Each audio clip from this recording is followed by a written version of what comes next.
Ladies and gentlemen, I want to welcome you to the most influential urban conservative talk show in the world, the Exceptional Conservative Show, live from the nation's capital.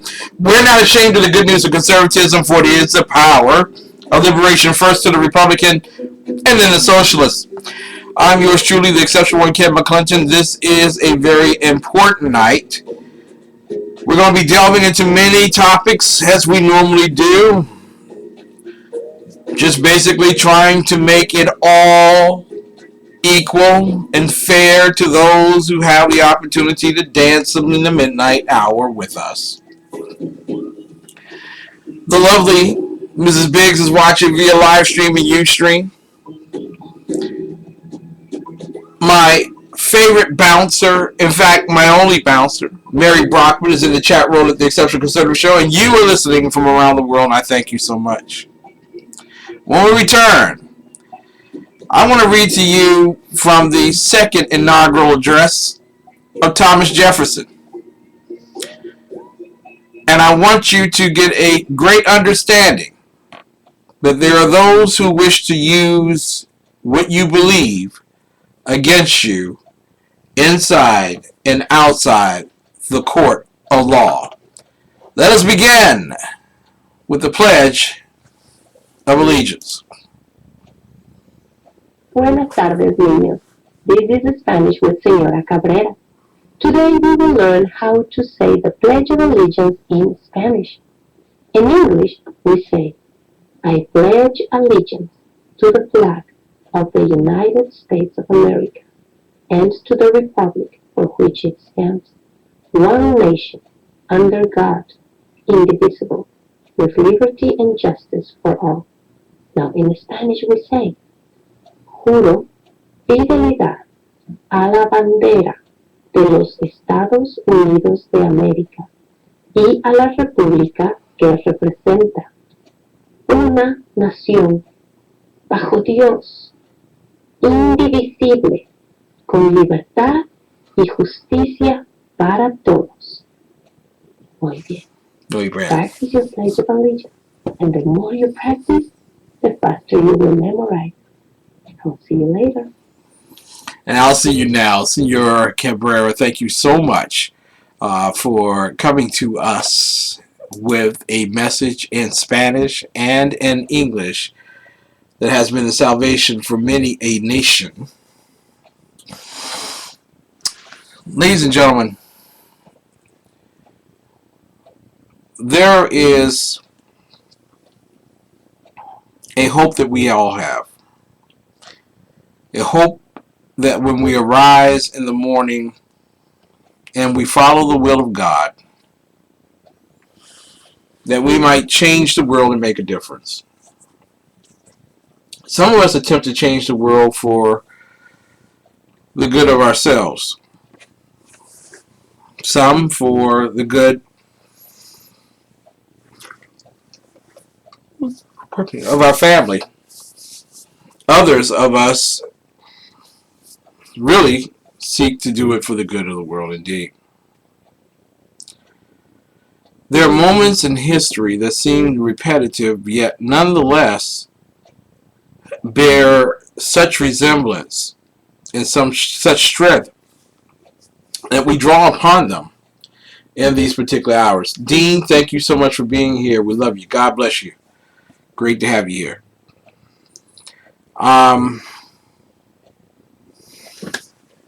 I want to do something tonight.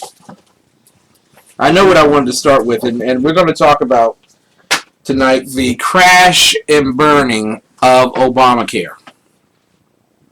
The crash and burning of Obamacare. I know many of you all thought, who are listening to me on the down low, that socialized medicine would make its own profit. after we've stolen enough wealth from other people, it will sincerely meet the need of the whole. Dave, God bless you. Glad to have you here. Socialized medicine, whether it's in Cuba or Russia or in London or Montreal or Mexico or anywhere else in the world, does not work. But sometimes we don't learn our lessons even from the present. One of the great books that I have on my shelf is a book, The Constitution of the United States of America, Selected Writings of the Founding Fathers. I'm going to put that there. Do you see that? You see it? Hopefully you can see that. Yeah, there you go. Okay, for those following along at home. It has the collected works of John Adams, Benjamin Franklin, Alexander Hamilton, John Hancock, Patrick Henry, John Jay, Thomas Jefferson, James Madison, James Monroe, and George Washington. But tonight I want to peruse the second inaugural address of Thomas Jefferson. Thomas Jefferson, one of the founding fathers, who is now so hated that Black Lives Matter probably is planning to spill paint all over the Jefferson Memorial. They're not, but you never know. But I want you to hear the words of Thomas Jefferson. And I remember,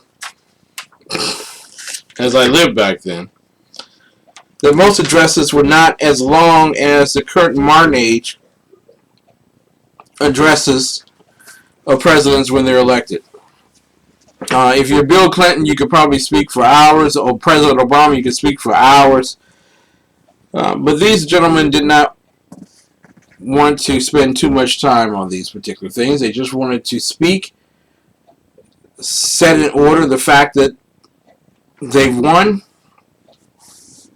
and let's get to work. And get the heck out of Washington. That's really...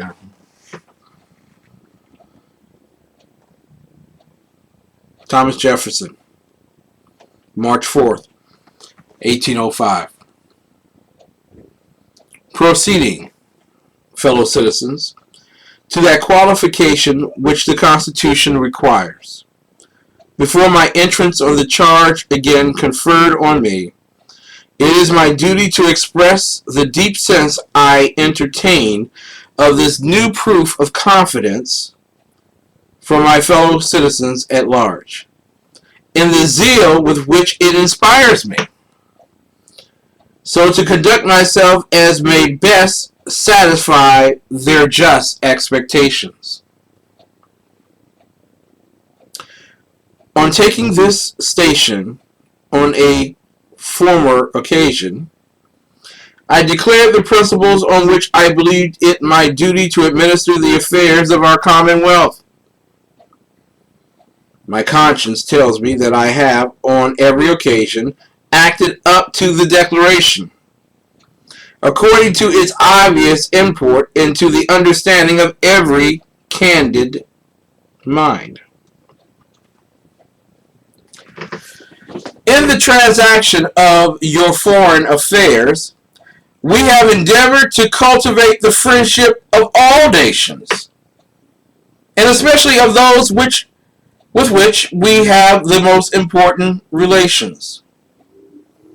We have done them justice on all occasions, favored where favor was lawful, and cherished mutual interest and intercourse on fair and equal terms.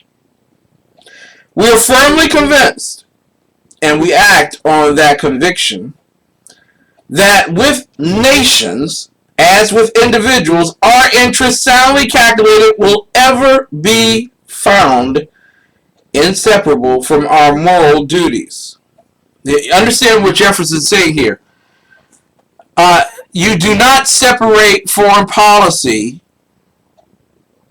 or diplomacy based on whether it's in your best interest. There is a moral accountability as well.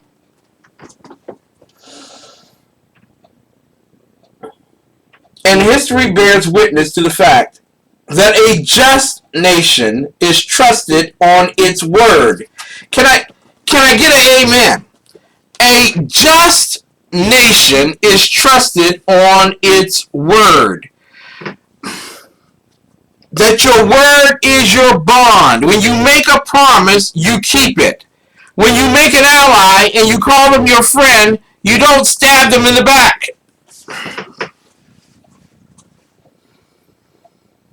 When resource is had to armaments and wars to bridle others.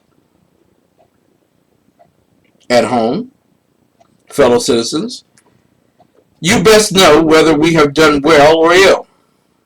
The suppression of unnecessary offices, of useless establishments, and expenses. Listen to what Thomas Jefferson is saying here. All right? The suppression of necessary offices. We don't create government jobs simply to create government jobs. Of useless establishments and expenses. We're not going to $1 trillion and uncap for the presidency. We're not going to do that.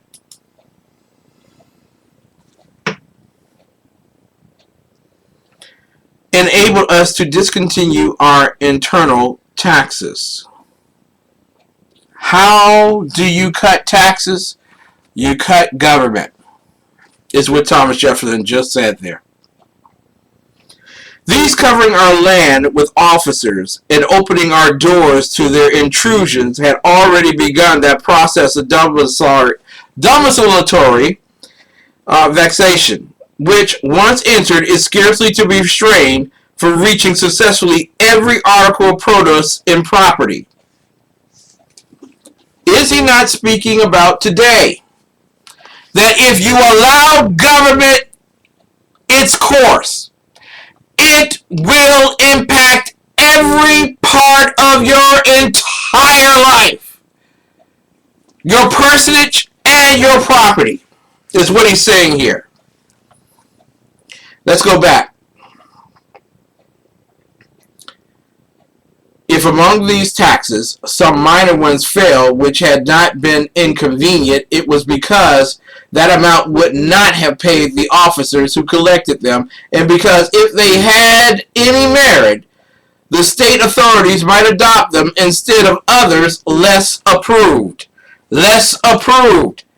The state before the federal government.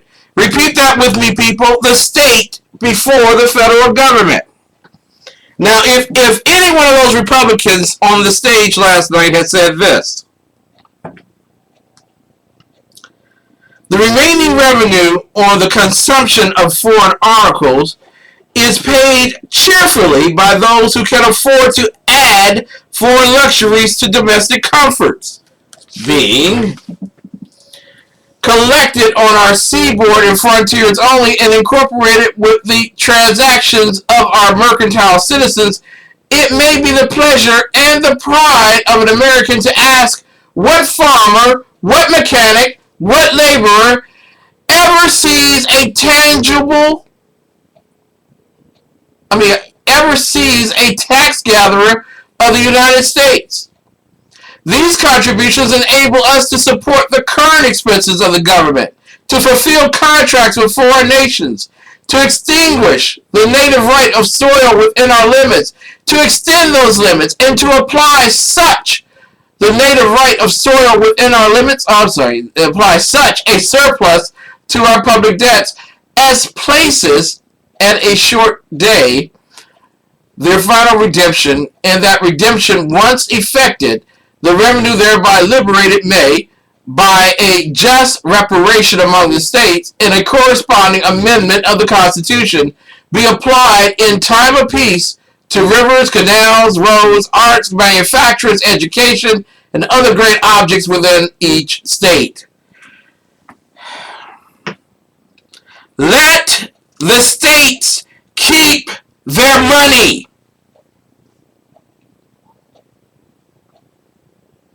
You do not need, this is Jefferson speaking, you do not need the federal government involved in all of those activities. Not constitutional. Just not prudent.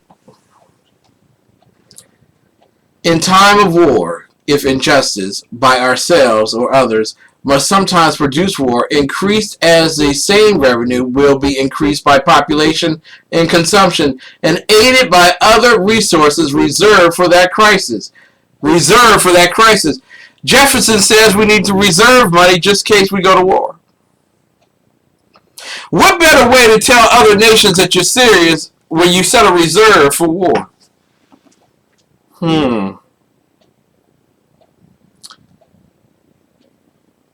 War will then be but a suspension of useful works and a return to a state of peace, a return to the progress of improvement.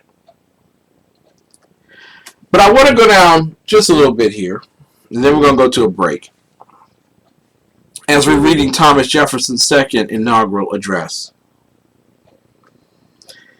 He says, in matters of religion, I have considered that its free exercise is placed by that Constitution independent of the powers of the general government.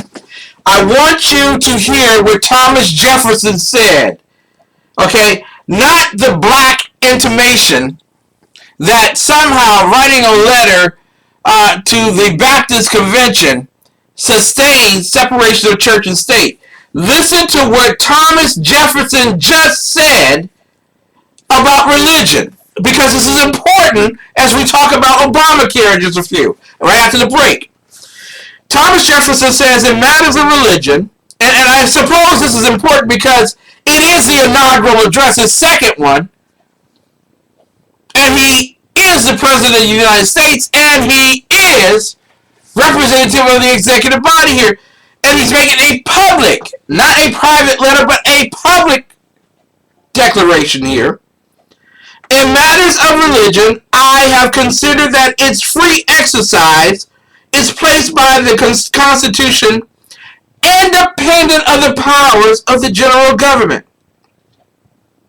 I have therefore undertaken on no occasion to prescribe the religion exercises suited to it, but have left them, as the Constitution found them, under the direction and discipline of state or church authorities acknowledged by the several religious societies.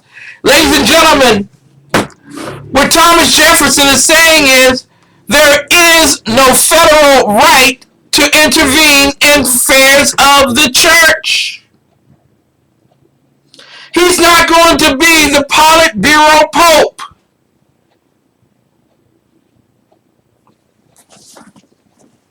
I'm quite certain that that's helpful to the nuns who have to fight off the President of the United States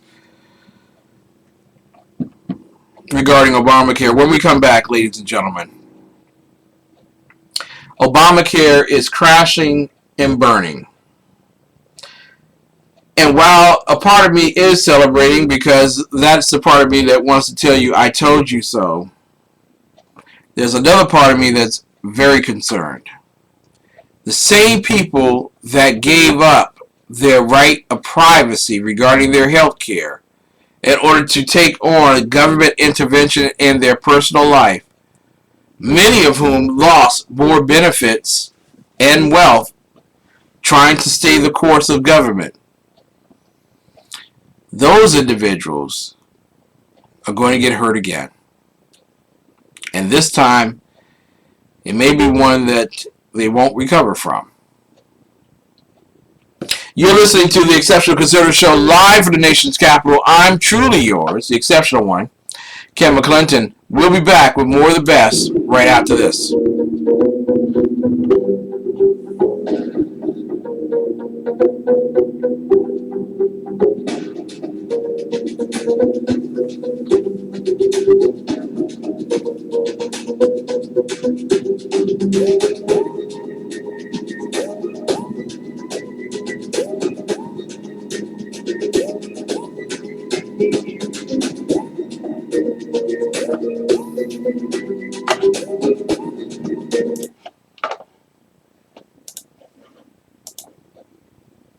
Hi, my name is Christopher Arnold. I'm the executive chef of a Cuban restaurant, and today I'm going to walk you through some of the meals that we prepare here.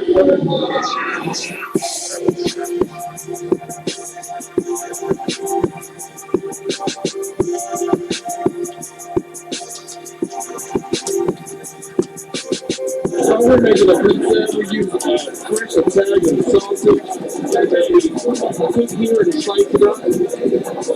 Our pizza dough is an in-house made. Our pizza sauce is in-house made. So everything is fresh and good.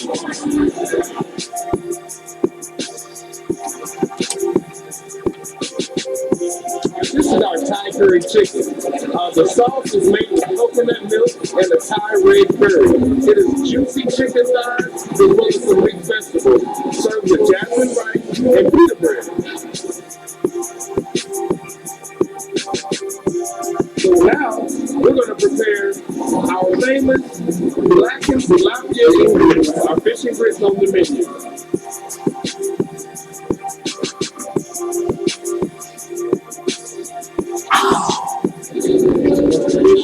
And our meal will be complete.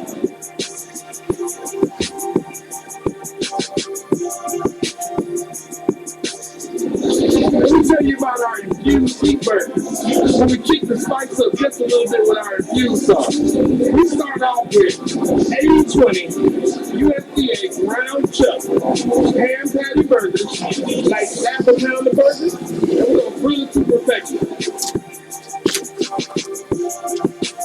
After I flipped the burgers, we had the sauce that it took on into the meat that we eat.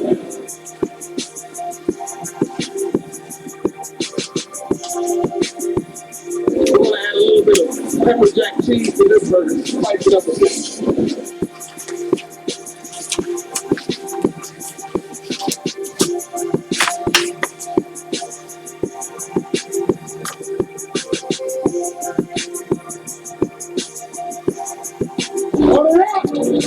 That's what I'm talking about, baby. Order up. That should have been mine. Should have been mine. This weekend, I will be visiting Infused Restaurant. I won't tell you the date and time. Derek Williams Restaurant is one of the best in the city, in fact. Ladies and gentlemen, it is very easy to find them. You can find them at 6339 Allentown Road, Temple Hills, Maryland, 20748. Their telephone number is 301-449-9000. 301-449-9000. You can find them on the internet at infuse.com. And this is what I'm going to tell you to do. If you're listening in the nation's capital, or Maryland or Virginia, what you need to do, thank you so much. What you need to do is just make the transition. Go ahead, get in your car, and do it early. It's far better to do it early in the morning. Don't do it later when everybody wakes up for brunch. Do the early brunch, 8 a.m. Go to Infuse, have one of the best brunches you will ever have this Saturday or Sunday. Do it and enjoy yourself to the fullest. Ladies and gentlemen, we come to you live from the nation's capital. But the good people of Delaware have someone looking out for them and the soldiers, American soldiers around the world. I want you to do me a great favor and go to stockingsforsoldiers.org. Stockingsforsoldiers.org. Stockingsforsoldiers.org. Stockings for Soldiers Delaware Incorporated was founded to help improve the morale and welfare of members of the armed forces of the United States of America deployed in harm's way. It is accomplished, or at least their mission is accomplished, by sewing holiday stockings and filling them with special items for the troops. Many of the stockings that are sent for a specific person with their name on the stocking. So that's wonderful, the personal commitment there. For many troops, the gift is all they receive for the holidays. They're trying to send a touch of home to our American soldiers, and they depend on the generosity of others to help accomplish this. They are a 501c3, Stockings for Soldiers in Delaware. You can get in contact with them at Stockings for Soldiers, Delaware Incorporated, 1911 Falk Road, F-O-U-L-K Road, Wilmington, Delaware, 19810. They are tax deductible. please make your contribution to them. And we want to thank Rick Trader, the lovable, affable, benevolent dictator from Conservative Commandos Radio Network, for making that available to us. StockingForSoldiers.org. You're back with the Exceptional Conservative Show, live from the nation's capital. We've been talking about just horrible. It's just horrible. Charles Barkley is on my mind. I'm so sorry. Thomas Jefferson's second inaugural address, and how he vehemently made it clear his point regarding religion in the government, at least the federal government. The federal government's job is to stay out of religion. It is the role of the state and church authorities to do that. When you infuse, there you go, there's a play on words there, I got to use it. When you infuse government and your life, they supersede your God. And so what I'm saying to you today is that there are those who are playing around with your faith, playing around with your health care, playing around with those things that make you most whole. Obamacare. Can we talk Obamacare? All right. This is a physical time. So this is not stuff I'm just making up because I'm a conservative and I just hate myself and I hate black people and I hate. I'm just a hater, hate. No, that's not it. Eric PNN, forgive me, Washington editor and DC bureau chief of the Physical Times, wrote this sensational piece today. No, actually, it was yesterday. Is it? Yeah, yesterday. But I want to make it plain to you today. We didn't talk about it yesterday. Nearly half. I'm going to repeat myself again so you understand. Nearly half of the 23 nonprofit insurance plans created under Obamacare in 2011 at a cost of $2.4 billion have announced they will close by the end of the year.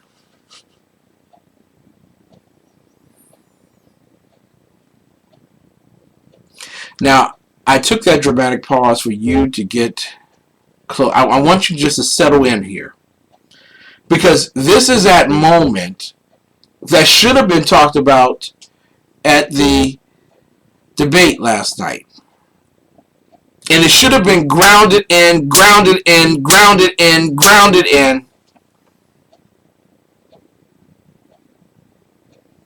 Marco Rubio, Ted Cruz, Rand Paul, U.S. Senators. There are more Republicans in the U.S. Senate than have been in the past 6 years. There are more Republicans in the House than there have been in the past 8 years. Paul Ryan, the Speaker of the House, Republican from Wisconsin, made it very clear, very articulately he spoke 4 or 5 years ago, that they could completely annihilate 85% of Obamacare if they wanted to.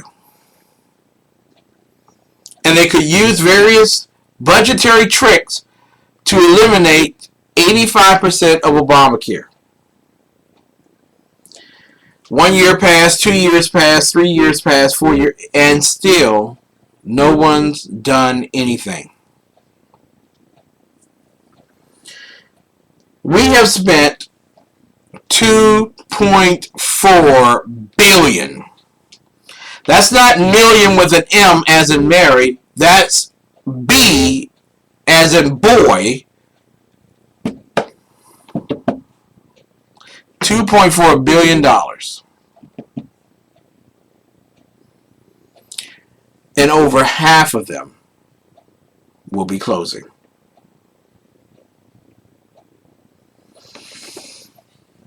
Do you understand how dramatic that really is? Utah's Arches Health Plan on Tuesday became the 10th health insurance co-op to announce that it was closing its doors. The move comes soon after the Obama administration's decision on October 1 to provide just 12.6% of the $2.87 billion that insurers were seeking to offset losses caused by unexpectedly high coverage costs. Now, I want you to understand something.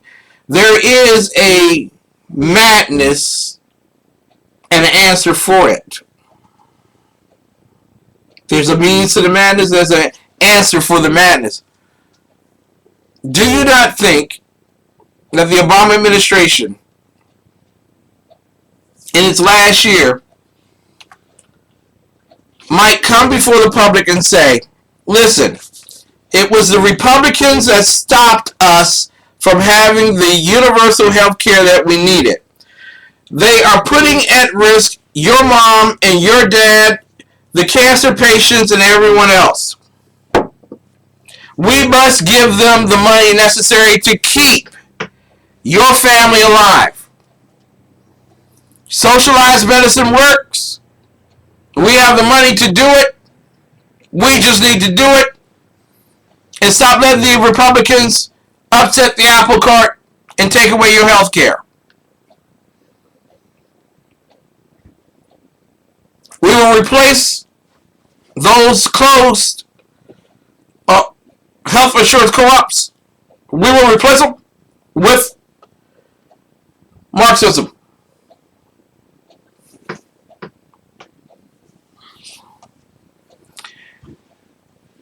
Pianin writes, that decision to decimate funding of a risk corridor program designed to reimburse insurers hammered by excessive losses due to a disproportionate share of very sick or elderly enrollees is triggering a mass exit of these co-ops from the market.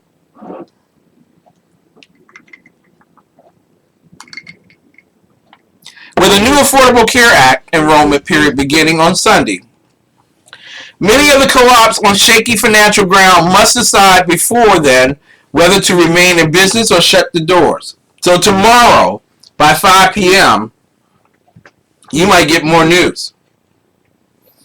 At least thus far, the Republican-controlled Congress has proven indifferent to their plight, and officials in the Department of Health and Human Services have been unwilling to intervene. As a result, it is likely that other co-ops will announce they are going out of business by the end of this week. Tomorrow at 5 o'clock, be watchful of the news.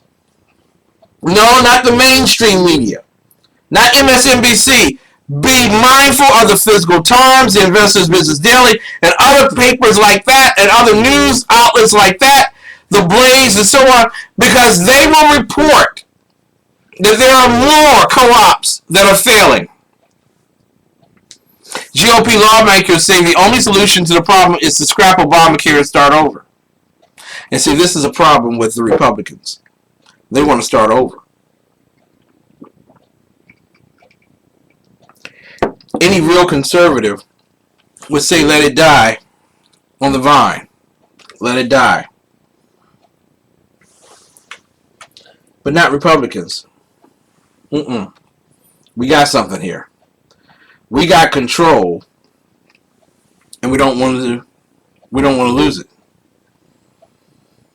Dave Milner in the chat row says, "Thing is, people don't care if it's Marxism now. What's needed is to show them that the Marxism will hurt them and the poorest of Americans, and we're about to." Thank you very much, Dave.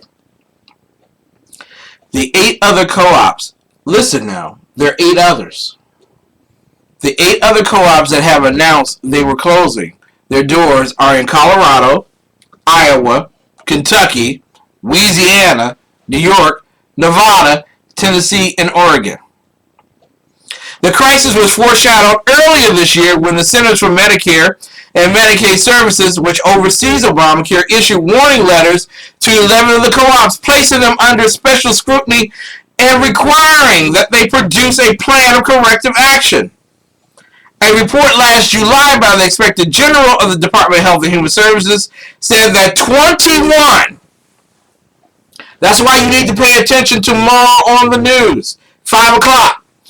21 of the 23 co-ops reviewed had incurred net losses between January 1 and December 31 in 2014. Moreover, 19 of the 23 showed net financial losses because the claims they received exceeded premium revenue. You have to understand business. That's why when people tell me that government is getting into medicinal marijuana, you don't understand business. You can't be noble and do business. There are such things as profit no matter what system you go under. Profit rules. Profit says I can expand. Profit says I can afford. Profit says I can pay. Without profit and without a lenient Congress, and thank God we have Republicans that were voted in. Obama's care is beginning to crash and to burn. I want to give you a quote before we go about what the report said. Most of the 23 co-ops we reviewed, pay attention, most of the 23 co-ops we reviewed had not met their initial program enrollment. Well, don't worry, we're going to enroll 30 million people. They're all going to come on the rolls, and they will get their health care.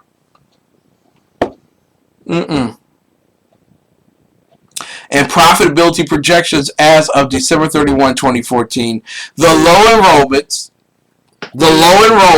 remember now, Obama said millions of people, we're going to get 33 million people, and they're going to get health care. Remember that now. And the truth of the matter is, they didn't have enough people to pay enough premium to keep the co-ops open, and the judiciary, the legislatures in these particular states were not going to bail them out, and apparently the Republican Congress neither will. Now, I'm jumping up and down for one particular reason. We have been proven that co-ops are not viable and they're not sustainable. And socialized healthcare, you just can't do it. You can't do socialized healthcare. It's just not sustainable. But the problem is this: what happens to all of those people who put their faith in Obama? There are two O's tonight that people have put their faith in. One is the President of the United States. The other happens to be a woman who owns a huge corporation and has put out a show called Belief. Hi, my name is Christopher Arnold. I'm an executive chef of a Cuban restaurant, and today I'm going to walk you through some of the meals that we prepared here.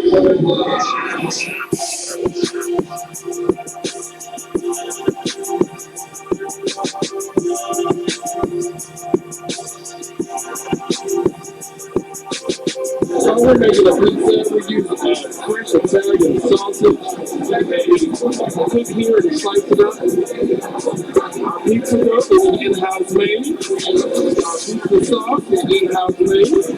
So everything is fresh and good.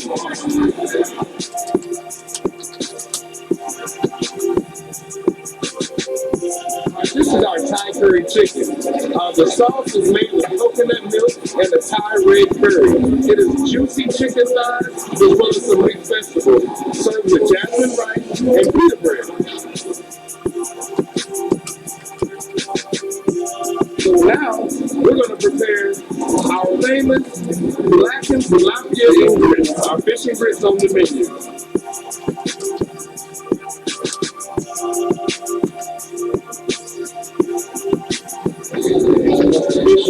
and our meal will be complete.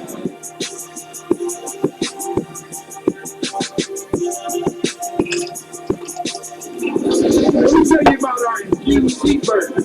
So we keep the spice up just a little bit with our infused sauce. We start off with 80/20 USDA ground chuck ham patty burgers, like half a pound of burgers, and we're gonna grill it to perfection.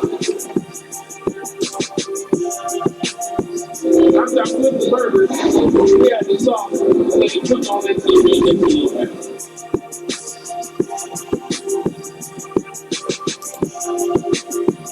We're gonna add a little bit of pepper jack cheese to this burger to spice it up a bit.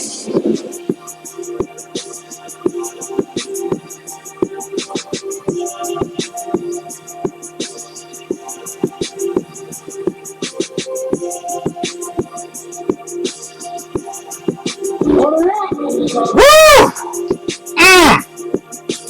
I think that's mine. Ladies and gentlemen, Infused Restaurant, InfusedInfused.com. Make certain that you cater your holiday event. And I'm telling you, catering doesn't have to be 100 people in a room you got to get a lot of food for. Or even 25 together in an office. You got to get a... Catering can simply be you and the fellas getting some good food prepared for Super Bowl weekend, Thanksgiving, or maybe even Christmas. Can you imagine treating your wife to infuse while you actually sat there opening gifts and enjoying yourself? Where she can kick back and relax and not worry? Just saying, that'd be a great gift. I recommend it highly. InfusedInfused.com. Ladies and gentlemen, we are looking at the fact that Obamacare is crashing and burning. Newsweek has Richard Epstein's opinion this week. And this article actually appeared in the Hoover Institution's Defining Ideas blog.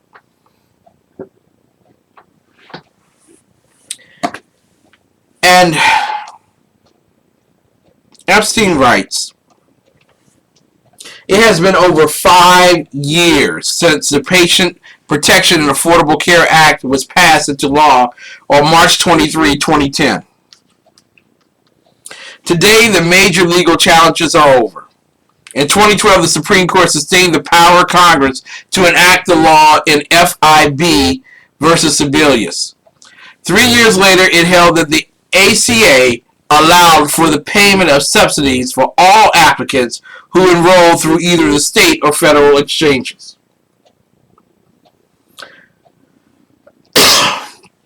Chief Justice Roberts wrote both decisions. They will not be overturned. Now, let me just stop there with Epstein and just tell you, you don't know that. Let me continue.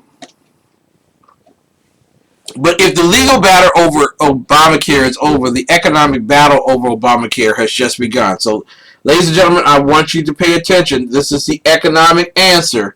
Everything you do, you may think is legal, but it may not necessarily be economical. And economics normally has the final say on whether something is legal or not. Just want to let you know that. Let me digress back to Epstein's opinion. The issue here is simple enough. Can the plan, which has weathered the legal challenges, survive in today's highly dynamic economic market? The prospects are uncertain to say the least. Some clear signposts indicate the answer is no. The ACA cannot succeed simply by securing first-time enrollments in its exchanges. And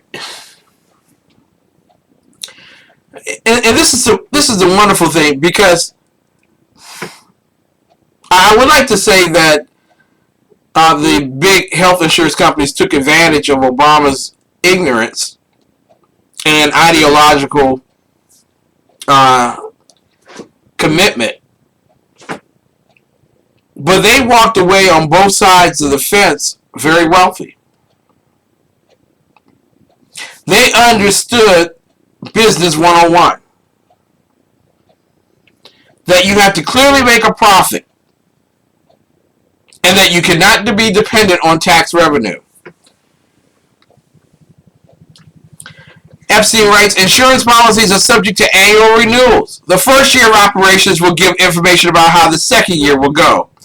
On the insurance side, it has proved unclear whether the premiums collected have been sufficient to cover the incurred losses. We just read a few moments ago that 21 of the 23 are in financial trouble because they don't have enough premium to cover the claims.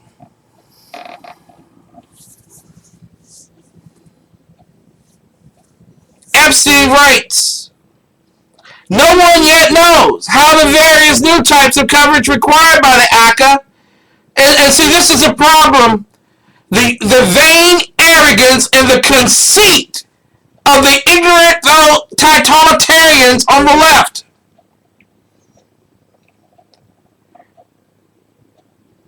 They can't pay for medical claims, and then they're going to add dental, and then add illegal aliens to it, and just keep adding and adding because that's what they do. But financially, they are bankrupting even their own strategy. Let me digress. On the insurance side, a year's experience could lead many customers to think that they pay too much. Did we not say that, Dave? Mary, didn't we say that 5 years ago? I've been on air for 5 years. Didn't I say that? You're going to pay too much. And the insurance companies knew that, and now they're walking away from the table, wealthy, burping, looking for a place to sleep. The point is especially true of people, Epstein writes, who are both healthy and young, from whom Obamacare exacts a heavy cross-subsidy that they won't pay year after year. Market rate insurance will always contain differentials that reflect these risk differences. Market rate versus government rate. K2 versus medical marijuana by the government. The market speaks, and it will not be shunned. Epstein writes, liberals may decry the supposed inequity, but in so doing, they overlook the decisive advantage of market rate plans. They are stable in ways that Obamacare is not, because customers will not leave plans from which they derive a net benefit unless they can get a better alternative. These forces are now exerting tectonic pressures in many, but not all states, across the country. Many insurance companies are increasing their rates between 25 and 35%.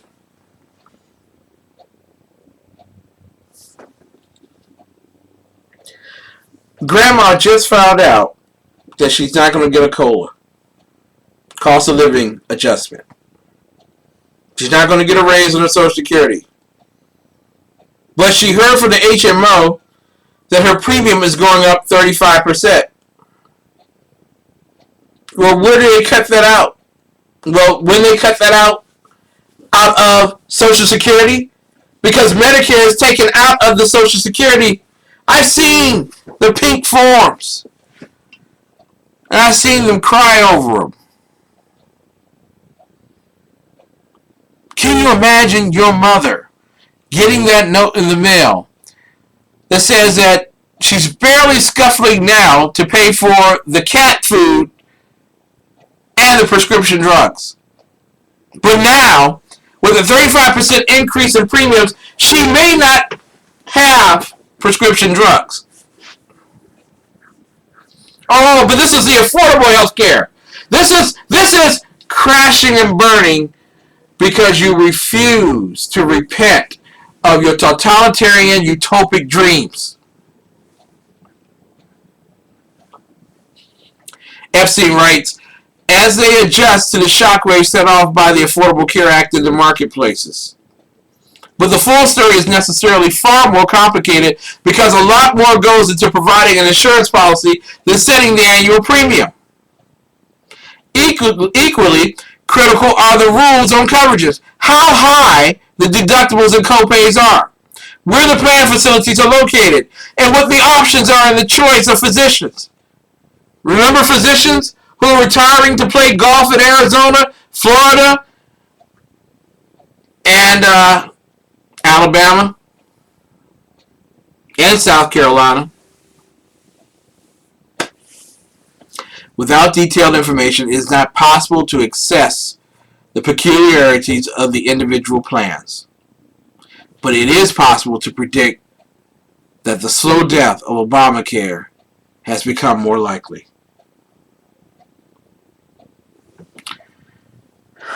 You're right, Dave. Grandma is now reaching for a can of cat food. Because Grandma voted for Obama twice. The first time because she didn't want to be considered a racist. The second time, she realized having a progressive in office guaranteed to make certain that she got a cola. Well, how did that work for you?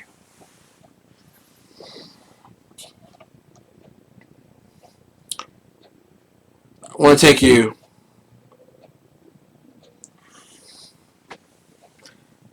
to a little bit later on with Epstein writes, the second straw in the wind is the looming failure of the private co-op plans that were intended in 2010 to offer some stiff competition to the commercial healthcare plans that were otherwise expected to dominate the overall system. The most recent casualty, the ninth to date, out of a total of 23, and we know that 21 are in trouble, and they will make their announcements tomorrow before 5 o'clock.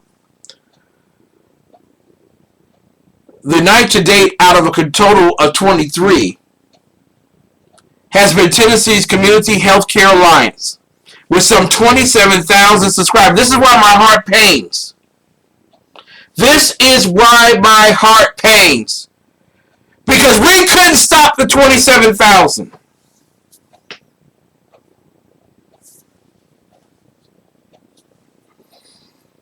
We constantly elected people in office who said, we're going to repeal Obamacare. And when in office, they didn't do it. And many of these people did not choose Obamacare, but they were forced to choose Obamacare. The Tennessee Community Healthcare Alliance, with some 27,000 subscribers, now forced once again to find coverage in order to stave off payment under the Obamacare individual mandate. Most, if not all, of the remaining 14 plans are also likely to go belly up. The recent pattern of events raises two questions. First, how did we get here? And second, where do we go next? Can I answer the last one first? And maybe that's only. They fully know, Epstein writes, that there is never a perfect balance between the amount paid and the package of benefits secured.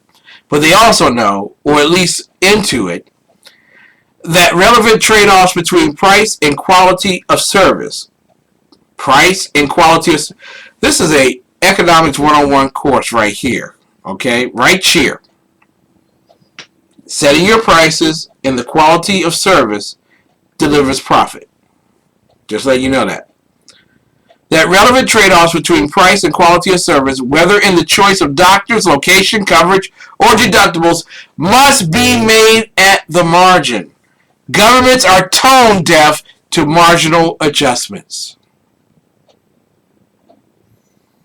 So I ask you, right here, right now, some of you know one of the 27,000. Some of you know in all the other states that, quite frankly,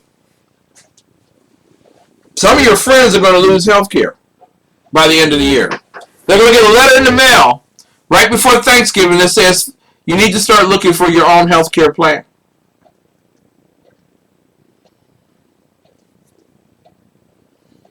Benjamin Franklin instructed people to beware when they have lost control of their government, when they're able to vote themselves money. Obamacare is that hope, that money hope that ball of dollar bills that people had hoped for, strove for. And what has become of it? Well,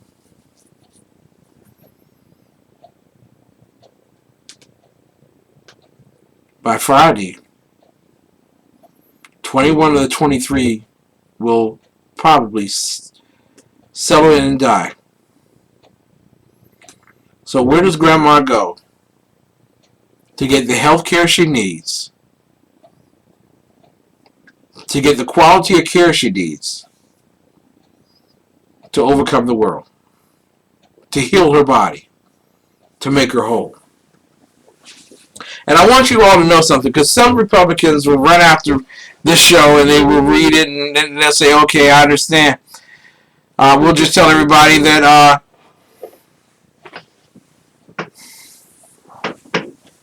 Obama failed. You have to understand, the people who voted for Obama not only voted for him because of the free lunch programs, but because they don't believe he could do any wrong to them. They don't believe he hurt them. They believe that the Republicans, who did not vote for this, created a system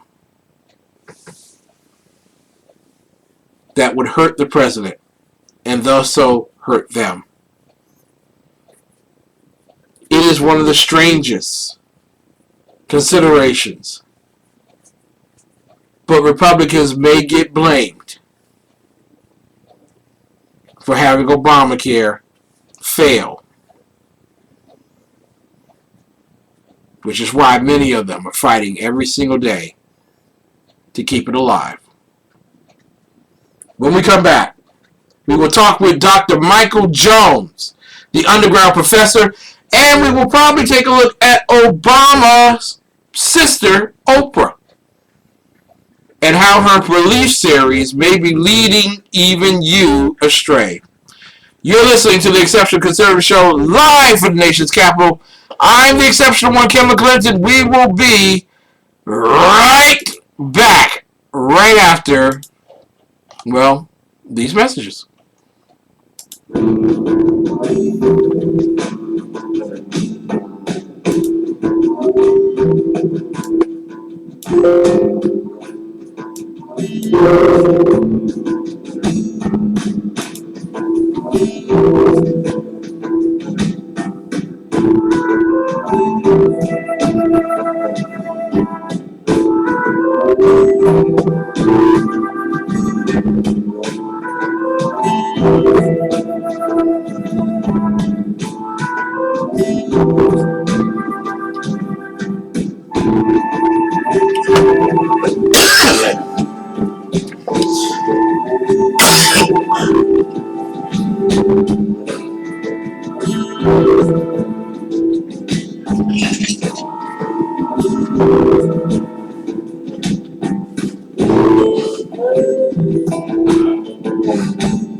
Ladies and gentlemen, we welcome you back to the most influential urban conservative show in the world, the Exceptional Conservative Show, live from the nation's capital.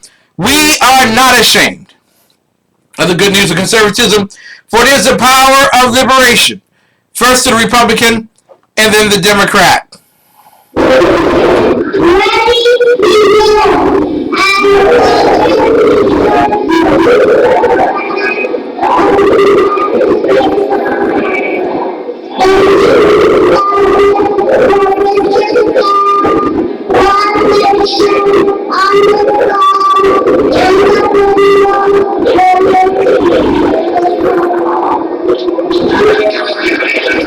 All right. Ladies and gentlemen, we welcome you back. Mary Brockman, my bouncer, is back in the chat room at the Exceptional Conservative Show. She's joined by none other than the unpleasant blind guy, who I hope will start doing some 3-minute bites for me so I can start playing them. I love playing his stuff. Dave Milner. Dean's in the chat room. God bless you, Dean. Glad to have you here. I tell you. Obamacare, crashing and burning. The Patriots winning. So what's new? What's new, people? I'm going to pick up the phone now and call a man, a gentleman. Well, it might be a stretch to call him a gentleman, but we're going to call him anyway. The underground professor. And while I'm doing that, I'm going to encourage everyone. We have... Get ready for my close-up.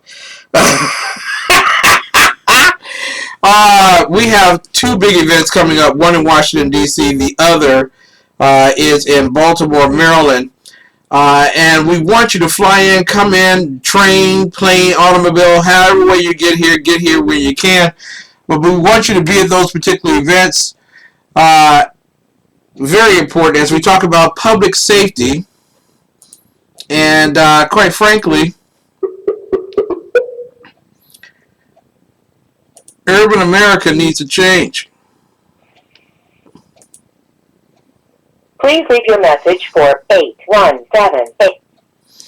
All right, so the underground professor, apparently, where you be is the question. Because at 9:39 he tells me that he's ready for his close-up. 9:53, in fact, he tells me he's ready for his close-up. And where you be? Where you be, Professor? Chasing the dogs. I tell you, chasing the dogs. The dogs are much more important. Let me take this moment so I can do my own commercial. First and foremost, Lori Bartley, who's running for Congress down in Houston, Texas, will be joining us on none other. No, not now. We don't want to do that right now. The Conservative Commandos radio show tomorrow at 3:30 p.m. Yes, we will be on the air at 3. Rick Trader and myself talking about the affairs of state. Lori Bartley will be joining us. She's running for U.S. Congress against Stephanie, some godforsaken Democrat. I don't know, socialist. It doesn't matter. What is that? So, I'm not getting anything from the professor here. What's that all about? But we want you to come to the event. It is a town hall meeting on conquering the culture of fear and death. And Bishop Wellington Boone will be there. Eddie Siplin will be there. Alderman Jeffrey Boyd. Judge Cheryl Lynn Allen will be joining us. So it's a tremendous number of great guests, great speakers. We're looking forward to a great event. in the wondrous state of Maryland and in the great District of Columbia. The event in Baltimore, and I believe it will be standing room only. This is the information I'm getting. Standing room only at the Baltimore Junior League, and their telephone number, of course. Yeah, it will be a hard roll, but we're gonna do it. We're gonna do it. Maybe you have to clean up after the dog. Oh, he's chasing. I'm telling you, the professor's chasing the dog. Listen, Baltimore Junior League up on York Road in Baltimore, Maryland. Friday, November the 6th at 7 p.m. And on Saturday morning at 11 a.m. in Washington, D.C. at Living Word Church. Tickets, of course, are free. But you got to get there early for this particular. I'm telling you, it is going to be jam-packed. Get in there and enjoy as we have a conversation, a serious conversation about public safety. The time is now. We need to do it. Let me call the professor just once more, and maybe he's ready for his close-up now. Chasing the dogs, of course.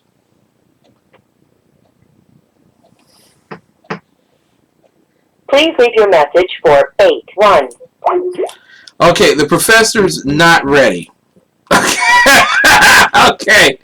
I will take that as the professor is not ready. He's probably chasing the dog, or he fell asleep during my commentary. So, as he does for every New Day Black and Red. New Day Black and Red Saturday, this Saturday, WNJC, 1360 a.m. out of Philadelphia. The professor and I have done that show, and we're looking forward to you listening. It was a lot of fun when we did it.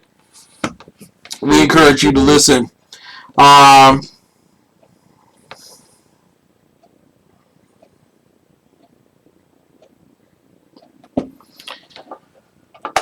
I need to take you to something right now.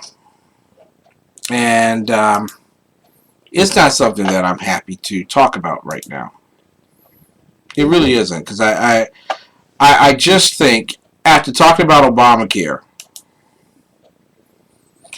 and the billions of dollars that we've spent on Obamacare, $600 million for a website that doesn't work, that the American people would get really tired, just worn of a government that doesn't hear you,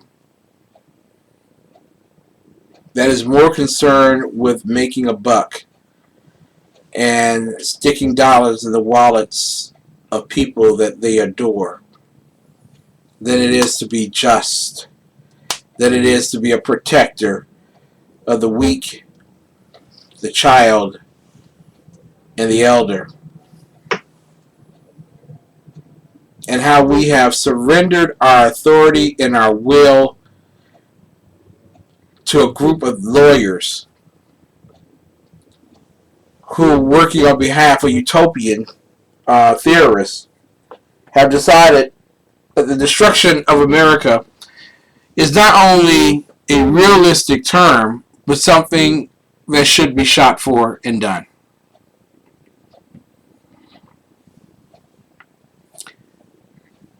Donald Trump last night talked about political action committees. Well, in Washington, D.C., there is a political action committee that is supporting D.C. Mayor Muriel Bowser. And this is according to Patrick Madden, WAMU 88.5. Patrick Madden.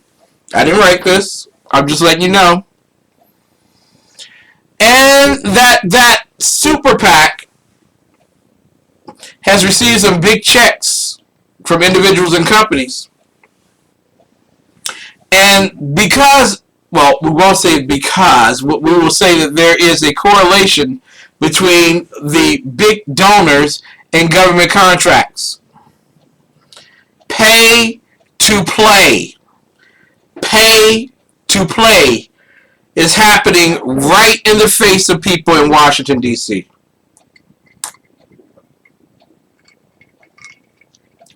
Now, The organization that's putting all this together is called FreshPack. And can I have a song you can use without being sued as long as you introduce them?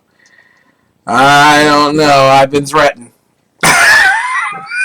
I've been threatened. Trying to stay away from them.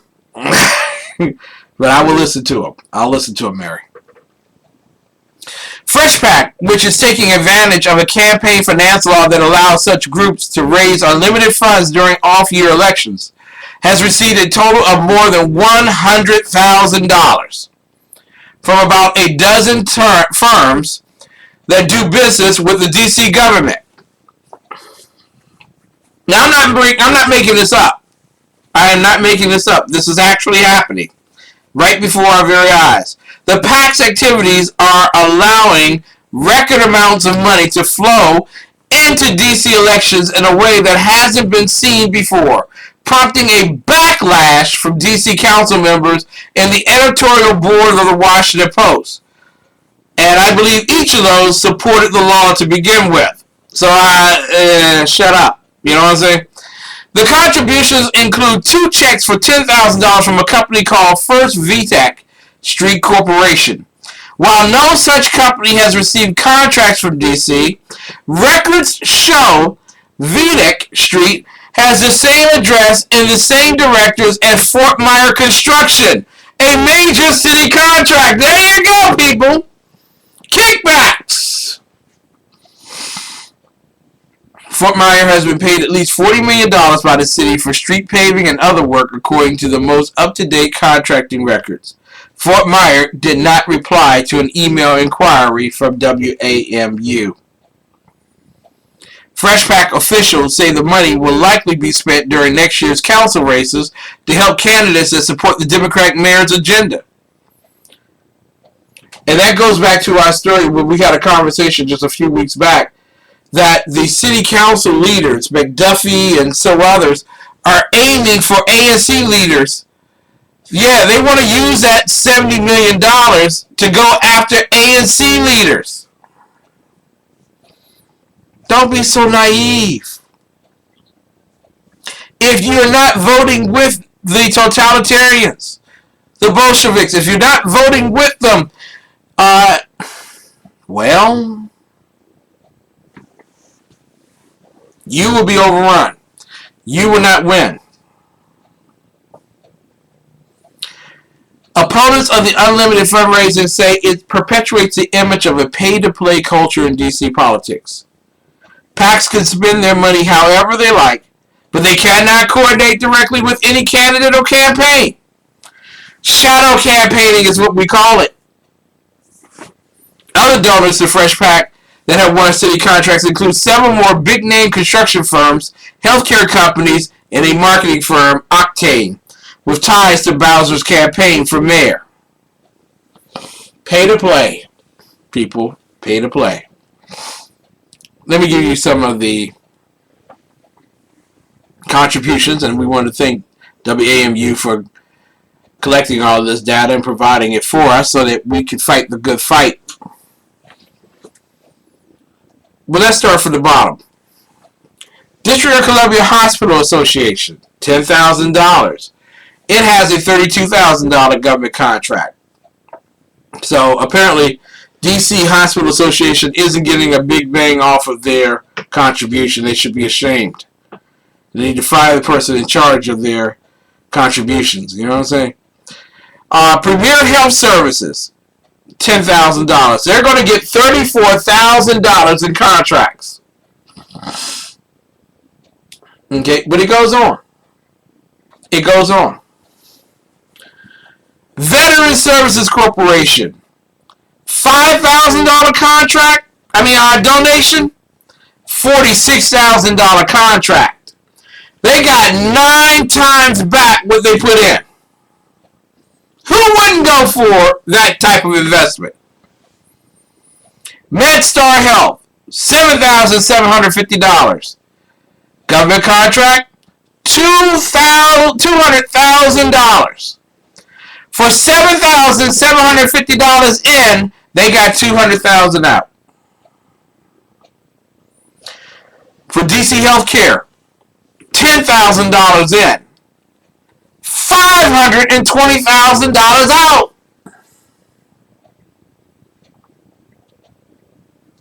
Octane LLC.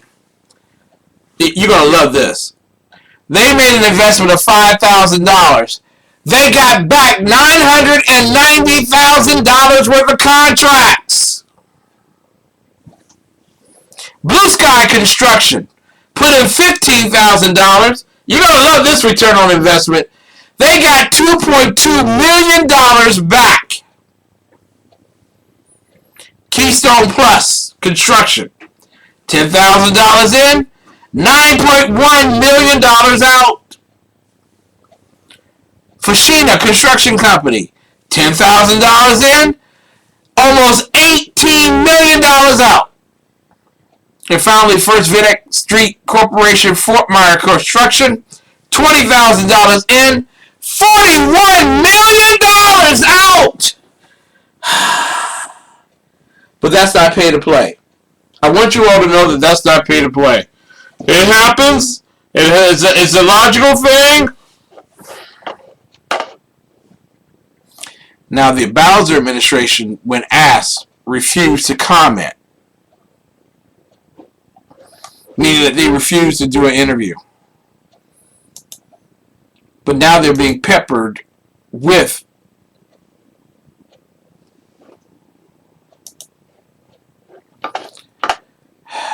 ladies and gentlemen, we are watching our children's future go down the drain. And some of us are participating in it. I hope you're not one of them. When we get back, ladies and gentlemen, China says it's okay to have more than one baby.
Ladies and gentlemen, one ringy dingy, two ringy dingies. We're calling the professor. He said he'd be here. I be here. You be there? Don't know if he be there. He said he'd be there. Dead air. Professor! Uh-oh.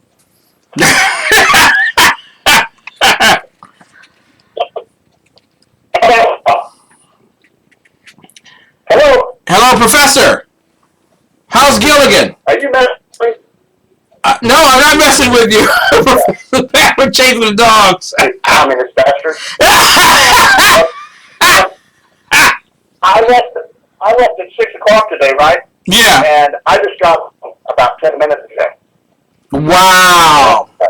I've been in here for 14 hours. And I was freaked out until I discovered they had to go body so bad they figured out how to shoot first.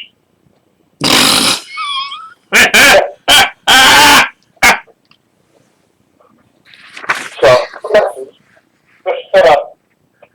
Let's go baby, but the pug, she's and but the rest of it was nice, safe. So, yes, Lord, thank you. Now I got to figure out what to eat and go to bed. But don't just eat now, sir. You've been given the opportunity to go to China and make at least 2 babies. Well, the problem with that is, if you're, am I on the air or are you and I just talking? No, you're on the air. You're live on the Exceptional Conservative Show from Washington, D.C. Oh, good, because I was going to make a naughty joke, so I'm glad you told me.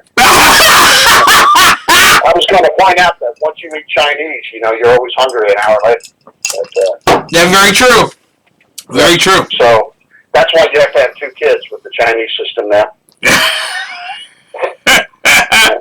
Well, apparently, they're suffering from a lack of population growth. Apparently, mandatory abortion had a great effect. Well, the secret to this is, Ken, is it's not really that they have a population problem because, they're like McDonald's, over 1 billion served every day. But the problem is everybody's killing off their girl childs. Yeah. And they want some daughters to marry, and they have all these single men without any prospective nice Chinese women to marry. And they went and they were stealing them from North Korea, and North Korea went on the offensive on that. They put a stop to it because they were having a problem. And so what this really is, I don't care what their state of purpose is, the truth of it is that they don't have enough women for the men to marry, and there's only a couple of options when that happens. When I was in the Air Force, we did a study on this. Another government study? Yep.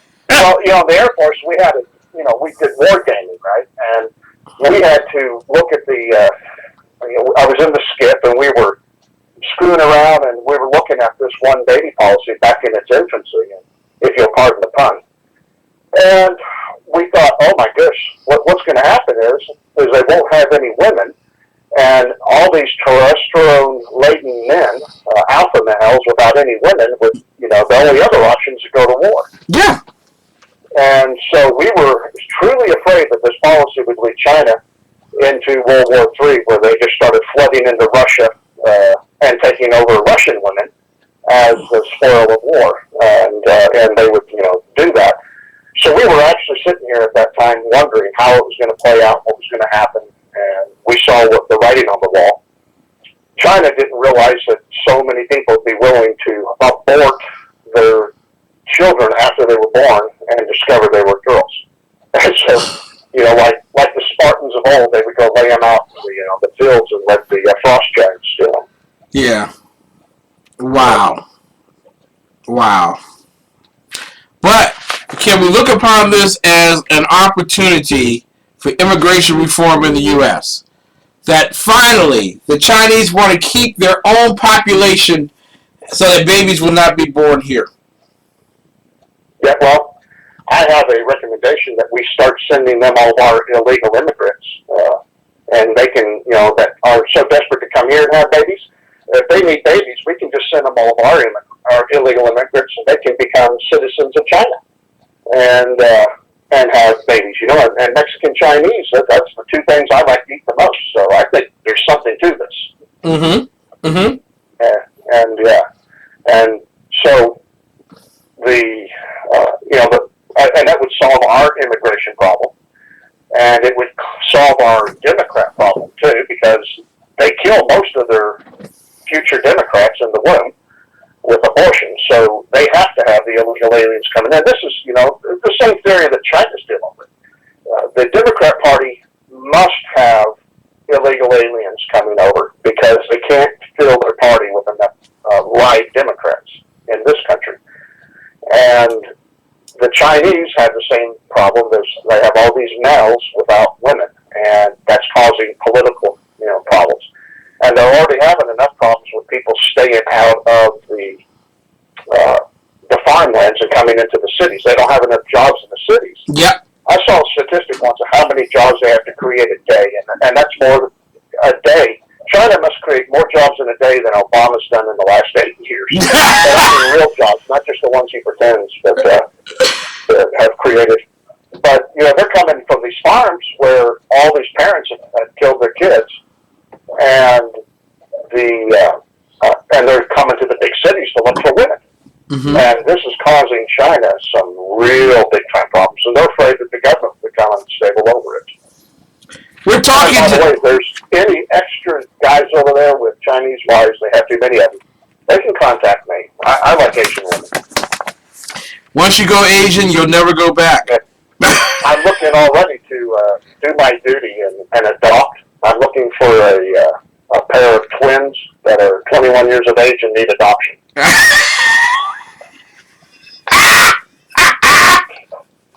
Daddy's home. Daddy's home! Listen, you can sit on my lap. Ho, ho, ho. Speaking of ho, ho, ho, Stockings for Soldiers. StockingsForSoldiers.org. Yes. Stockings for Soldiers, Delaware Incorporated. And this is on behalf of the affable, lovable, just most benevolent dictator, Rick Trader.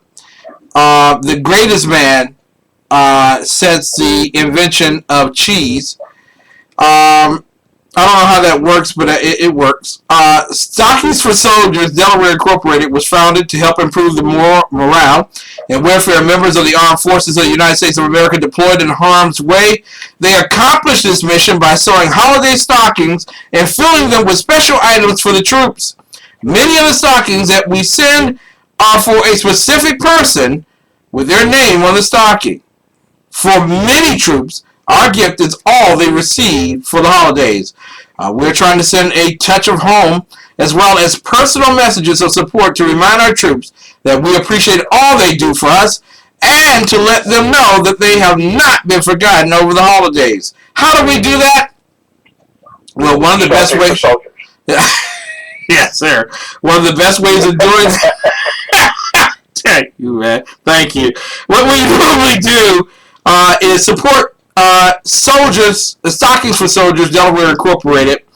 You can send your checks or money orders to 1911 Falk Road, Wilmington, Delaware, 19810. That's 1911 FOULK Road, Wilmington, Delaware, 19810. Stockings for Soldiers, Delaware. So there you go. Make certain don't bounce any checks to them. That takes a lot. We're also getting news tonight that apparently Brady has decided to deflate every ball, and that's why the Pats are winning 22-7. So just wanted to let you all know that. I always thought that was a weird name to call somebody who, you know, they got that name, the Pats, because they, you know, would pat each other on the butt on the way out of the tunnel. And onto the field. Not the butt! Not the butt! You know, speaking of that, did you hear what Jeb Bush actually did something that I kind of like? Oh, no. And believe it or not, Jeb Bush, Trump, after the debates last night, Trump was being interviewed by some CNBC yakking head. And as Jeb Bush walked by, he goosed the CNBC interviewer. And the guy just, as Jeb walks by, the guy just jumps up like he'd been goosed. And Bush keeps walking like nothing ever happened. And I thought that is so funny. And I'm pretty sure that's how it played out. So, you know, Bush, it's too bad you shot yourself in the foot last night. And this is the beginning and the end of your campaign, but hey, thanks for goosing this idiot. But I have to ask you, Professor, and I know I can ask you anything. Why isn't his campaign over? He's already told everyone he doesn't want to be president. Well, two things. His campaign's not over because A, he's a Bush, and we're entitled to have a Bush in every election. It's our right as Americans. Oh, okay, I'm sorry. Right. And so, you know, you get your constitutional rights. You don't want to just throw them away. And second, he's got a $100 million war chest in that super PAC. And $100 million, if you're careful, you can live on that for a while. So he got all that money to spend. He doesn't have to go away. And no electoral delegates have been pledged yet to anyone because we haven't had any primaries. So there's really no reason for them to go away. Now there's a few that have to go away because of money. No one believes in them, and they're not giving them money. And people like Kasich and those guys are going to start disappearing. Yeah. But the Cruz and Bush and Trump don't have money problems. Come on, let's go, Weston.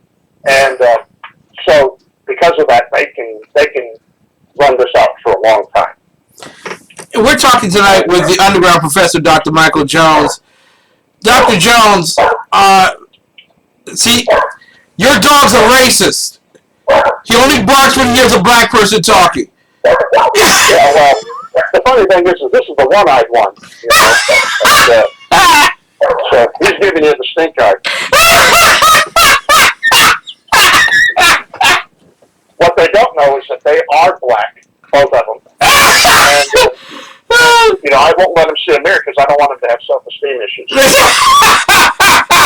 I'll walk out on their children. Well, they all think they have white privilege like me. I don't want to disabuse them of that. There you go.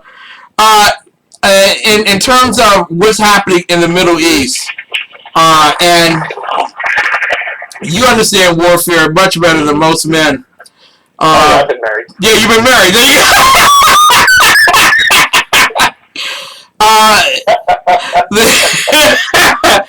The U.S. Navy has scrambled jets as Russian warplanes have approached a Navy carrier in the Sea of Japan. I want to ask you, in terms of Russia, are they testing the waters, or do they recognize that Obama is so weak that he won't respond to provocation? Well, first let me say that this is what's wrong with the Navy. In the Air Force, we scramble eggs. In seriousness, the reason they have to do these things is because we have, look what we have for president. Yeah. The world doesn't fear us, and Putin certainly doesn't fear this man. He bent over backwards, letting Putin know that he would be much more flexible. Now, I don't know if that was a bathhouse reference or his new position on Don't Ask, Don't Tell, or if it was actually something to do with the fact that he wanted to sell America down the river and make us weaker to our enemies. That's how Putin interpreted it. And so there you go. We got what we voted for. We got what we deserved as a country. And the Russians are doing what we did to them during the Cold War. And mind you, they're not doing anything that we didn't do to them in the 80s when we had Ronald Reagan as president. We were always pushing them like this. We'd fly around their carrier groups. We'd hunt their subs with the P3s and find, where they were and keep track of them. And I'm sorry if I'm making noises coming over the line. I'm putting away on my popcorn. I just got back from the Concerned Veterans of America thing, and we got popcorn. That's so sweet. Anyway, what's that? That's so sweet. Yeah. Oh, yeah, man. I went to the Concerned Veterans for America thing that changed your subject for Tour of Duty. And I thought it was a movie they were screening, but it was just one of those have a meeting at the theater thing. And we got there, and I got a jumbo Angus hot dog and a big soda and a bag of popcorn. Oh! A pen. Oh! All kinds of bling, man. I feel like I went to the Oscars or something. Because you know how much money they spend on those gift bags at the Oscars, right? Well, that can't be anything compared to getting a whole bunch of food at the movie theater. You ain't lying. You ain't lying. Oh my God! Isn't like a kernel of popcorn $20? Well, that's the thing. You can feel rich. Every little kernel that falls out, it's at least $1. You're feeling, I'm rich. I dropped 3 kernels and I didn't pick them up. In your face. In your face. The world does not fear this guy. And, even during the height of the Cold War, And the Russians messed with us. But let me tell you where they messed with us. Within 12 miles of the border, that's where, in Russian airspace or just outside. They didn't go into the middle of the Atlantic or the Pacific and screw around with us because they knew they might not make it back. And that it would cause a war. With Reagan would fight back if they screwed with us. But this guy, let me tell you, what I did for a living on the RC-135s is no different than what these guys are doing when you hear the Russians, the backfire bombers or whatever, and they're flying down and penetrating Alaska airspace and New York airspace. I'm not overly concerned by that because we did that routinely to them 3 or 4 times a week in the 80s. But, there was a different understanding between the two countries.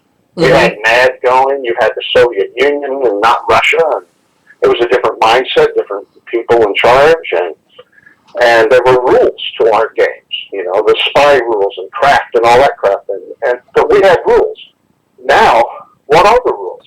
And what do they have to lose? And do they really think America will respond in force? We don't respond in force to anything else that anybody does to us anymore. And look at the stupid garbage that they can see, No boots on the ground, boots on the ground. We're not going to do this, we're doing that. And we do it half-assed, and, we're the only country in the world that will go in and tell you, we're about to blow up an aspirin factory, and we'll go make $1 million improvement to the building before we do it. Very true. We don't even wait till we blow it up to rebuild now. We rebuild and then blow it up, and then we go back and rebuild again. And this is not the way to win a war. This is not the way to execute a war. We're confusing the heck out of our enemies and our allies. They're like, what? Look at Israel. They say they don't trust us. And so we're really kind of on our own. We may have Australia and Canada as allies, and Britain may stick with us, those 3. But truly, who else would risk being our ally in any kind of conflict with Russia?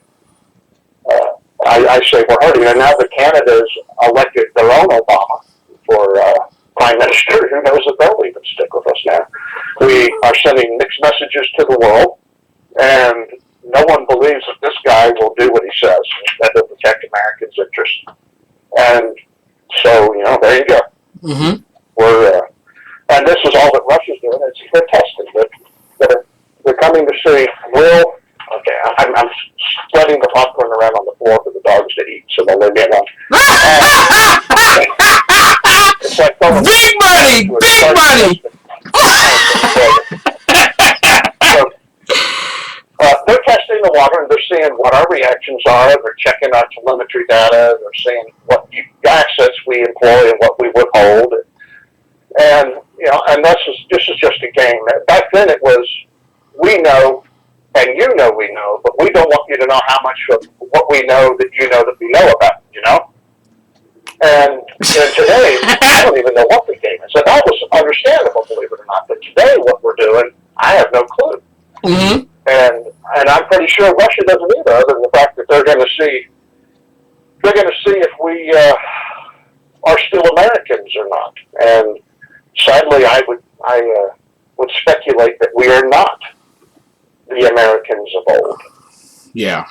I was at the CBA thing, tour of duty, and what it is, it's an organization comprised mostly of ex-vets and some active duty, but mostly those of us who took an oath to our country to defend and protect it, and we feel like that oath is perpetual. It doesn't have an expiration date. You've heard me and others say this before. And the tour of duty thing is that they're organizing us because they did a study and they saw things like in Ohio, which gave us Boehner and other wonderful public figures. Since Irena's in your chat room, I figured I'd bring that up. There were a 250,000 vets in that country, or in that state, that did not vote in the last election. And, 2 years ago. And so we're looking at it, we're saying, wait a minute. That was, now 60% of eligible voters voted. 70% of eligible veterans voted. But that's 30% of eligible veterans that didn't vote in Ohio. And not just Ohio. We're talking 75 million, 75 electoral delegates out of Ohio, Virginia, Florida, and oh crap, I can't remember the other one. One of the other flyover New England Yankee states. It's a Yankee thing. Who cares? 75 electoral delegates was on the table that could have been ours, and there were in Florida. There were, what was it? 500,000 vets didn't vote. And in Virginia, North Carolina, and Ohio, that's the other one, North Carolina. Those three, roughly 250,000 vets in each state did not vote. And so you're talking, 1.5 million voters that did not participate that are veterans. And so what we're trying to do to our duty is to go out there and get these veterans active in voting. And so this is really a cool deal. But one of the questions that they asked us was, why do we do this? Why are we still fighting and defending this country, even though we've done our time, we've paid our dues? Most of us are handicapped from our service to this country. Yeah. But why are we still doing this? And, they mentioned their daughters or their wives and parents and stuff. But, I've got 2 daughters, and I could easily use them. Or I could say, the fact that my family has been in the military ever since the Revolutionary War. Mm-hmm. But that's not why I do it. I do it because I can't get out of my head those boys, and I mean boys, that were wrapping their feet with linen and marching in the winter to Valley, from Valley Forge, to Trenton, New Jersey, to attack the Germans, and the bloodstained trail that they left. What could motivate those people to do something? And they weren't defending a country; they were attacking the country that they were members of. They were fighting England. So what did it? What caused them to do it? Well, I'll tell you why I'm doing this, why I do my show, is because I can't let those people down. Exactly. Not what they sacrificed. And they gave us an immeasurable gift that had never been given to a country in the history of mankind. We got it, and we have floundered it. We have let it whittle away, and we have done it with inattention and apathy. And no more for me. That's why I do this. We're talking tonight with Dr. Michael Jones, the underground professor. We will be back with more of the best in the midnight hour. Please play a commercial. Yeah. Please play a commercial. Please play a commercial. Please play a commercial. Because you asked!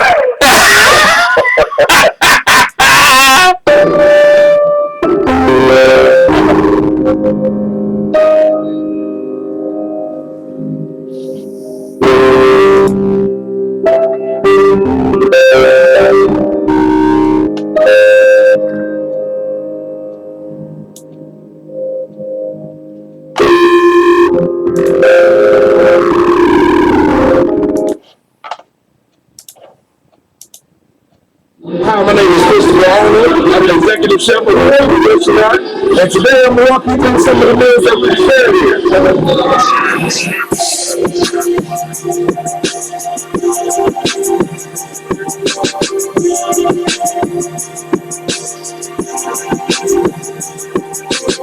So we're making a pizza. We use fresh Italian sausage.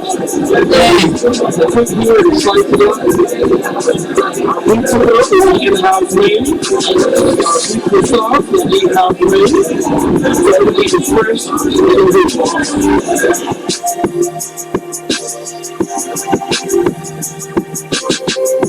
this is our Thai curry chicken. The sauce is made with coconut milk and a Thai red curry. It is juicy chicken thighs with multiple mixed vegetables, served with jasmine rice and pita bread.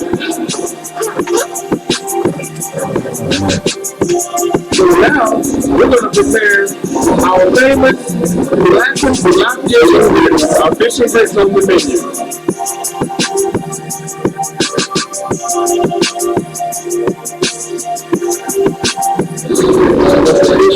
And our meal will be complete.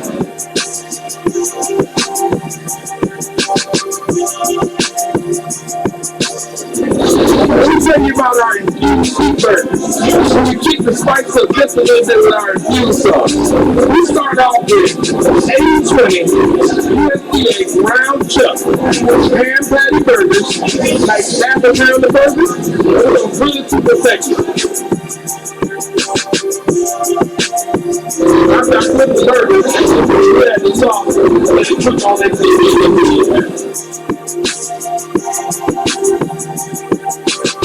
We're gonna add a little bit of pepper jack cheese to this burger, spice it up a bit.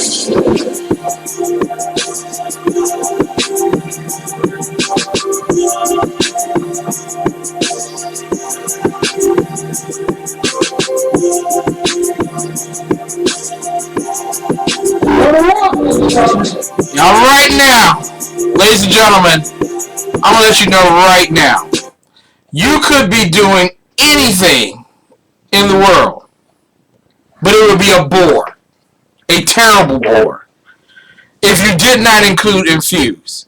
Infuse Restaurant, 6339 Allentown Road, Temple Hills, Maryland, 20748. Listen, indulge your taste buds this weekend by eating at Infuse. Good, they inject you with it.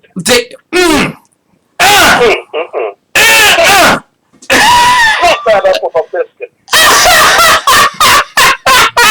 Infuse.com. Listen, 301-449-9000. Call them today. Tell them you want your stuff catered. You want your your event catered. Well, and if you're having an affair, you want it catered to. So, either way, but definitely call them today. All right. All that cheating makes you hungry. Hey, I called them. They would not deliver. Selfish. They are so selfish. Oh, man. But what a wonderful place to eat. And I'll probably be visiting them this weekend. Order up. Hey, Ken? Yes, sir. I don't want to scare you, but there's a white dude behind your shoulder, and he's being stalked by an African fertility goddess.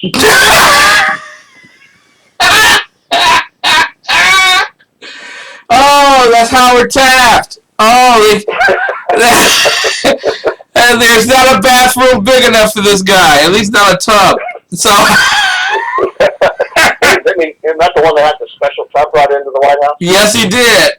Yes, he did. The green tile. Man. King size. Shaka Zulu. All right. At least he's clean and articulate. Yeah, ain't he?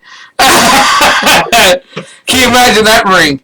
Anyway, to talk about Saturn. South Carolina. A deputy sheriff is fired. He's fired because a unrepentant terrorist in the classroom decided that her will was greater than the will of the state or the students or the teachers or anyone else's. And that they will all pay a special price for dissing her. Now, she is in the foster care system, so I just want to let everyone know that. But, Professor, your thoughts on what happened in South Carolina this week? Well, you're of course talking about Deputy Ben Fields. Yes. And now, I have, on this particular thing, I don't have a lot of knowledge, but I'll tell you what, I've talked to teachers around here, and they tell me that these kids are arrogant and rude and mean and violent. And they'll do things like set the trash on the trash can on fire. And then when the police show up, because they won't go to the principal's office when they're told, they refuse. They sit in their chair and act like they don't hear. And so when the teachers don't get the principal calls, the cop that's assigned to the school and everything, and then they go in to get it. The student will hunker down and try and become dead weight, sit in the chair and hold it. Yeah. And most of the time they can't do it. So what do? They usually try to pick up the desk and haul them off. Yeah. But what this student did was this student started resisting arrest, detention, whatever you want to call it, because it probably wasn't going to be that serious of a thing until this continued. But she played that game, and so she brought it on herself. If she had complied with the demands of the cop or the teachers or anybody else, the authorities that told her what to do, then this would have been a non-issue. But we have trained our students, our children, our youths, that they don't have to obey. And what do you see going across? I can talk to you about trends in this country, and the trends are that children are refusing to comply with the demands of authority, reasonable demands of authority. And that this has become an epidemic. You saw down here in Texas, we had that big private pool party that was going crazy, and they violated the homeowners association rules, and they had like 100 kids there, and then when the cops tried to, break it up and send them all home, they became abusive verbally, and when he tried to detain one or two of them, then other people started sneaking up on his six, to get him. And so he had to draw his weapon, and that caused a big stink about overreaction stuff. The correct action is to obey. And then if it's all wrong, your parents can go get lawyers and make hell out of it. But if it's correct, then these parents should be having their kids in front of the courts and telling them, throw the book at my kid. My parents, if I had done this, would have said, you know what, son, you got yourself into this, you pick yourself up. And I know that it's not speculation, because that's exactly what I heard about 2,000 times from them. Exactly. Yeah. Good luck. I ended up in military school because I never listened to that lesson. These kids get away with doing whatever they want, and they're sure as hell not at that school to learn. And they disrupt other students' abilities to learn.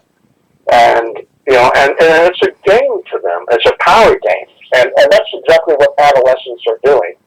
They're about to become adults, and they're trying to empower themselves, and it's a natural struggle, but instead, we've turned it into something that becomes violent and ugly, instead of having a system where kids can mature through mentoring and parenting and a rite of passage which brings them into adulthood. They don't know when they are or what they are, so they just declare themselves, and they try to seize it from everybody around them.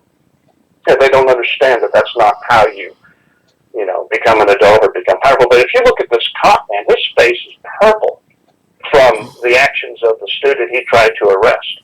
Yeah. So he got it in the face big time. He could have been blinded by this. His entire right side of his face is purple. And I understand he's a decorated cop, too. And so, I don't know. Could it have been betterly handled? Yes, it sure could have. Yeah. By the student as well as the cop. And that's the problem. We're not looking at this ever as a problem of the cops or of students. Whenever it makes national attention, it's because the cops overreacted. And we never hear anybody talking about how the children, caused this by not doing what they were told. And their kids, by God, they do not have a full set of constitutional rights. And their parents, we don't hear about them either. Where the hell are these parents? And why aren't they raising their kids to respect authority and to behave themselves appropriately in school? Well, they're there to learn. Let me explain that away, sir.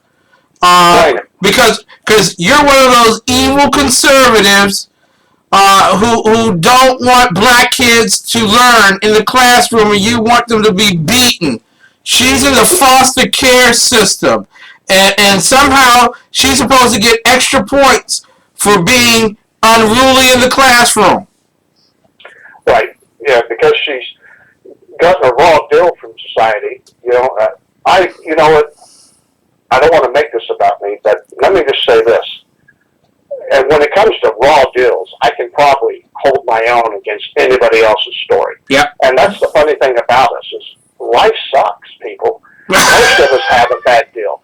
But you know what? The one thing that can get you out of having a sucky life and growing up in a foster system and everything is to get your education and then break the cycle of bad habits. So you get a high school diploma.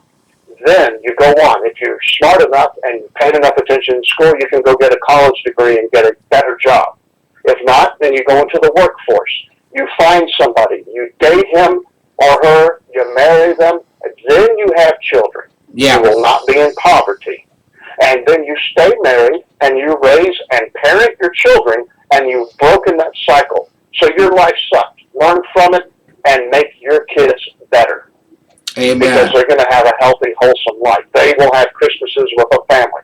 They will know what it's like to be loved, and they will know what it's like to be parented. But, too bad, boo-hoo, you had a bad life. Most of us have. Most of us have got problems. And most of them we've created ourselves, especially Exactly. But what in the world does her being a foster kid have to do with this? Too bad. You're still supposed to be in school. You're still supposed to obey authority, and you're still supposed to pay attention to your education.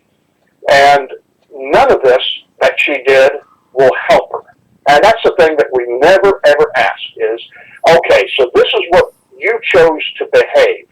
This is how you chose to behave. In what part of it did you think this will make your life easier or better? Well, none.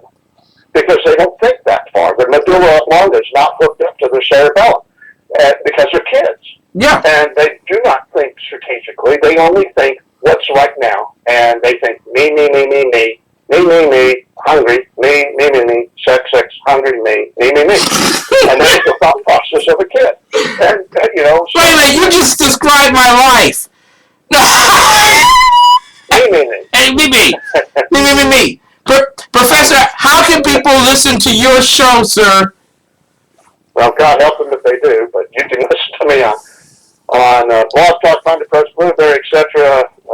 Monday through Friday, except Wednesdays, 7 to 8 p.m., and Sundays, 6 to 8 p.m. On Saturdays on WNJC 1360 with my sidekick, the conservative.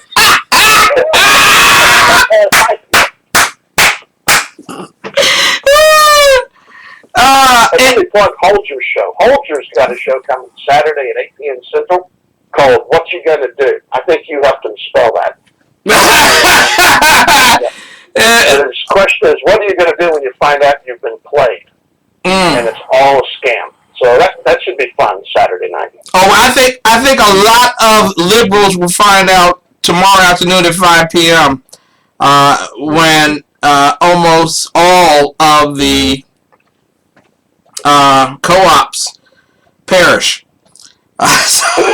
Yeah, you notice that the Obamacare co-ops are shutting down Exactly. faster than a fast food restaurant paying $15 an hour to its employees. So they're coming. Hey, I projected that this whole Paul Ryan thing, the fix was in, that there was a deal made with Boehner, and that he was going to resign, but that we would get Paul Ryan and a budget. Well, I was right. And the budget that Paul Ryan helped write, his fingerprints are all over it. Don't let anybody tell you that he wasn't involved in this, because that's what Paul Ryan does. He's chairman. The Congress, right. So his fingerprints were all over this, so of course he had to vote for it. Or then people would yell at him and say, well, you wrote it, why aren't you voting for it? Yep. And but that was the fix, and this is what we got now. He gave a speech today, and if you hear it, it was a very good speech, and it was inspiring. Now, if he's telling the truth, we may actually come out of this okay. And that's the thing. We're going to have to keep him informed that we're watching, and that we expect him to keep those, to keep those lofty ideas he talked about in his speech today. We'll be talking about that on Friday on my show. Okay, can I just go ahead and say he's a liar? Well, congressman, right? Yeah, there you go. Automatic. Ladies and gentlemen, a man once told me to live bravely so that you don't have to die a coward. Well, I promise you I'm going to do that. Remember, God bless America. Now it's time for America to bless God. Tomorrow I'll be on Urban Family Talk with Lonnie Poindexter at noon and the Conservative Commandos Radio Network at 3 p.m. God bless you. God bless the USA. Thank you, Professor, for coming on tonight. Thank you.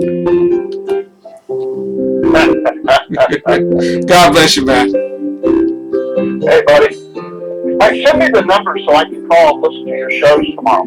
All right, we'll do. All right. Bye-bye. Toodles.